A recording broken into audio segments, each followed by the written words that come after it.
Ассаламу алейкум, жалпы қадырман қырғызстандықтар, біздің каналдың көршілері, жалпы мекендештер. Ассаламу алейкум. Москвадағы мекендештер қандайсыздар? Жалпы көршілер. Бүгін Қарауылжа жергесіндебіз. Валюта курсы бойынша мынау ушундай болуп жатат, көрүп атасыздар туугандар.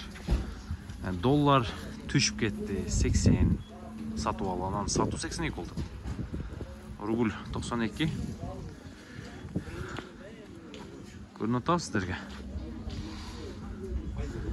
Анан жерге алмаштырганы бар көрсөтүп коюн. Бул Финка банкта ушундай туугандар. Валюта курсы боюнча. Көрдүңүздөр? Лайктан басып коюңуздар. 90 болған. 90 болған. Доллар өлбөдү, доллар түшпөдү. 80 болду. 84 боюнча эле турганы да жакшы болмок эле.